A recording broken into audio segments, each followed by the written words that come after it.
Rain hammered Manhattan streets, transforming the city into a shimmering labyrinth of neon and shadows. Carl, Donald Trump's lanky, perpetually frazzled driver, stood in the Trump Tower garage, staring at the empty passenger seat of the gold-trimmed Rolls-Royce. Trump had been ranting all day about a priceless invitation to an exclusive elite gala, supposedly tucked in a silver envelope inside the car.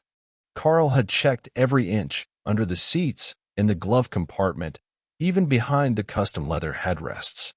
Nothing. The only clue was a faint smudge of crimson lipstick on the door handle, glowing faintly under the garage's fluorescent lights. Carl's phone buzzed. "Carl, that invitation's worth more than you," Trump barked.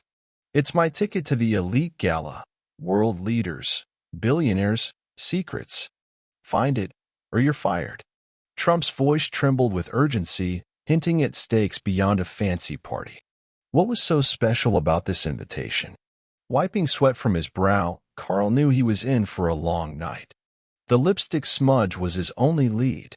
Carl recognized the shade Scarlet Vixen, a favorite of Duchess Valentina, a notorious art dealer with ties to New York's underworld. Her base was the Crimson Lounge, a swanky Soho club where deals were sealed over champagne and whispers. Carl pulled his worn leather jacket tighter and headed out, the rain soaking him as he navigated the city's chaos. At the Crimson Lounge, a towering bouncer named Bruno blocked the velvet rope. "You got business with Valentina?" he growled, eyeing Carl's soggy appearance. Carl flashed the lipstick smudge preserved on a tissue. "This is her shade, right?" Bruno's scowl softened, and he waved Carl inside. The club pulsed with jazz and the clink of glasses.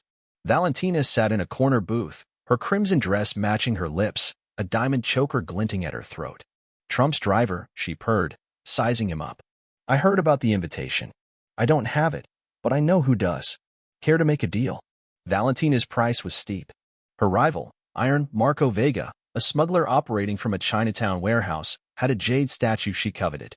"Steal it, and she'd point Carl to the invitation."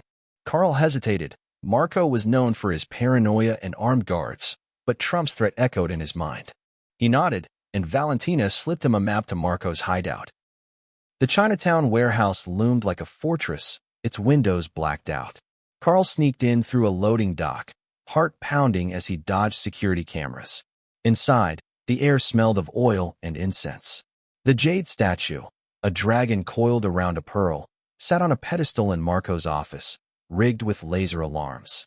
Using a pocket knife and a YouTube tutorial on disarming lasers, Carl grabbed the statue just as Marco burst in.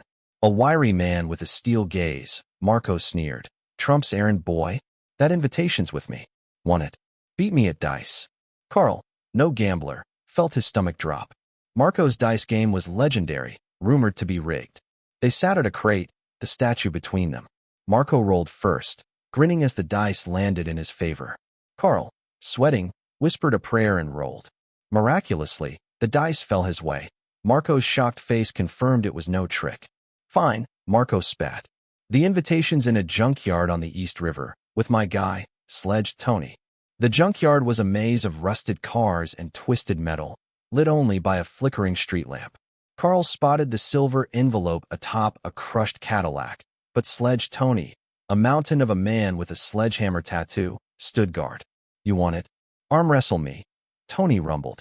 Carl's arms were more noodle than steel, but he sat down, gripping Tony's meaty hand. The match was brutal, Carl's muscles screaming, but a sudden junkyard cat leapt onto Tony, startling him. Carl seized the moment, slamming Tony's hand down. The envelope was his. Inside was a gilded card for the elite gala, but scribbled on it were cryptic codes. Vault 7, Zurich, Blue Diamond. Carl's mind raced. What was Trump planning? He drove back to Trump Tower, the city's lights blurring through the rain. Trump, in a gold robe, snatched the envelope. "Carl, you're tremendous," he crowed. But as Carl left, a crimson lipstick note slid under his wiper. "You're in too deep, driver." A black car trailed him into the night. The game was far from over.